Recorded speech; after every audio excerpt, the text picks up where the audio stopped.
তা আমারে প্রশ্ন করছে গোসাই কি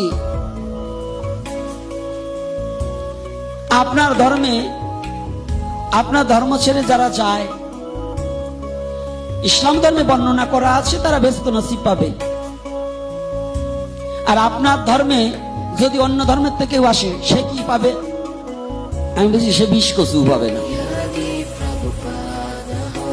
কথাটা শুনবেন, সে বিষ কচু পাবে না।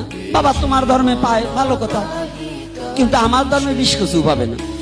তো বলছি কেমন কথা? আমি বলছি হ্যাঁ, তোমার কাছে প্রশ্ন রইল, ইসলাম ধর্মেও বলা ভালো, নবী নিজে বললেন মায়ের পায়ের নিচে সন্তানের, হ্যাঁ এটা আছে বলে আমিও নিজে দেখেছি, অনেক গাড়ি ঘোড়ায়ও লেখা আছে। এটা তো মিথ্যা অস্বীকার কেউ করতে পারবে না। যদি আমার মুসলমান বাবা দু চারজন আছে দেখছি, আমি গতকালও ছিল আমার পাঠে, তারাও অস্বীকার করতে পারবে না। তাহলে যে সন্তান নবী নিজে বললেন, আমার দিনের নবী মুহাম্মদ সাল্লাল্লাহু আলাইহি সাল্লাম, তাকে আমি শ্রদ্ধা জানাই। যে নবী বললেন আখেরি পয়গম্বর, যে নবী না আসলেই 18 মাখলুকাতের নাকি তাদের ভাষায় বলছে, আমার ভাষায় নয়, তাদের ভাষায় বলছে যে ইসলাম ধর্মের অন্য কোনো কান্ডারি ছিল না এবং তরাইতে পারতে না, তিনি নাকি এই যুগের এই শেষ জামানার কান্ডারি। এর পায়ের নিচে সন্তানের ভেষ। আমাদের সনাতন ধর্মেও বললেন মা বাবার পুজো করতে পারে ভক্তির সহিত যে সন্তান, তার কোনো দেবতার পুজো করা লাগে না। কিন্তু সনাতন ধর্মে বলে নাই, আবার কিছু মূর্খের দল আছে কয় তার কোনো বদন সাধন কিচ্ছু লাগে না, ওটা হলো মহামূর্খের দল। ও বোঝে নাই কিছু ছাতাও, তারে ও কি বলবে?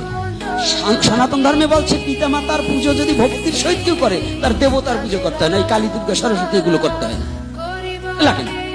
কিন্তু ঈশ্বর ভজন করতে হবে না, ভগবানের ভজন করতে হবে না, এটা কিন্তু কোন শাস্ত্রে বলেনি।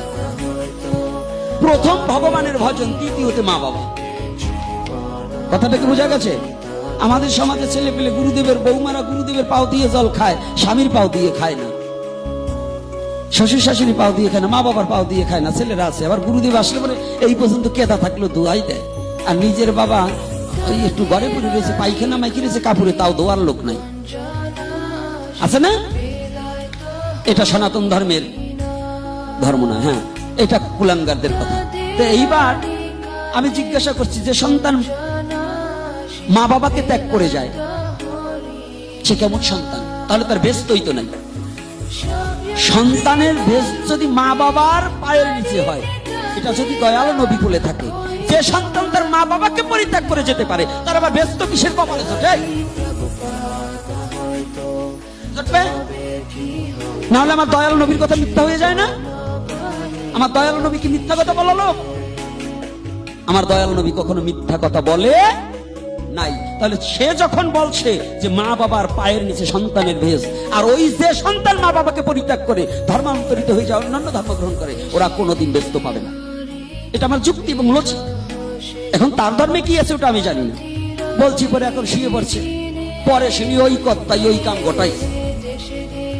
আমি বলে আগে জানলো ওই কর্তার সাথে কোনো কথা বলতাম না। আমি, আমার কাছে অনেক মুসলমান ছেলে আসে, আমি বলি বাবা তুমি নামাজ পড়ো, তোমার ধর্মে যা আছে সেটা তুমি করো, এটাই বৈধ। কিন্তু সাবধান, কোনোদিনও কোন ধর্মকে কেউ ছোট জ্ঞানে দেখা যাবে না। কারো ধর্ম সম্বন্ধে মুখে যেন কুৎস কথা আর কোনো কথা আমরা না বলি, আমরাও বলবো না, এবং আমরা যাকে উপদেশ দেবো তাকেও বলতে দেবো না, আমরা কাউকে উপদেশ দেবো না। এটা আমি সর্বধর্মের কাছে আমি ক্ষমা প্রার্থী, যে আমি কোনো ধর্মকে ছোট মনে করি না। কারণ ঈশ্বর যদি ছোট মনে করতেন তাহলে ওই ধর্মটাকে তাদেরকে সৃষ্টি করতেন না। তাহলে ঈশ্বর যখন তাকে সৃষ্টি করেছে, ঈশ্বর তো সর্বজীবে বলে নাই তো আমি হিন্দুর মধ্যে আছি মুসলমানের মধ্যে নাই, আছে গীতা এই কথা লেখা আছে, ওখানে কি বলছে? সর্বজীবের মধ্যে পরমাত্মা রূপে আমি বিরাজমান করছি। তাহলে আমি অযথা ওই আরেকজনকে ঘৃণা করবার যাবো কেন? ঈশ্বর তো ওনাদের মধ্যে আছে। তাহলে আমার ধর্মে কি কথাটা বলছে একটু একটু বুঝে নেন। সনাতন ধর্মে কি কথাটা বলছে, সনাতন ধর্মের তত্ত্বটা একটু বুঝে নিন। সনাতন ধর্মের তত্ত্ব হচ্ছে এখানেই যে আমার ঈশ্বর বলেছে, আমার কৃষ্ণ বলেছে আমি সর্বভূতে বিরাজমান। এজন্যই আমি আমার সনাতনকে আমি শ্রেষ্ঠ হিসেবে মেনে নিয়েছি। আমি মেনে নিয়েছি, আপনি মেনে নেবেন কি না নেবেন এটা আপনি জানেন। ওটা দেখার দরকার নাই। আমি আমার সনাতনকে শ্রেষ্ঠ হিসেবে মেনে নিয়েছি, এটাই আমার অভিমত, এবং আমার কাছে যে আসবে এটাই তাকে আমি জানাবো, এটাই আমি বলবো। কি আপনারা কি বলেন?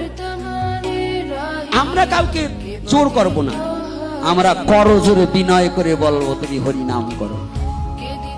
আমি জোর করে বলবো না তুমি নাম করো, আমি করজোরে বিনয় করে বলবো তুমি নাম করো।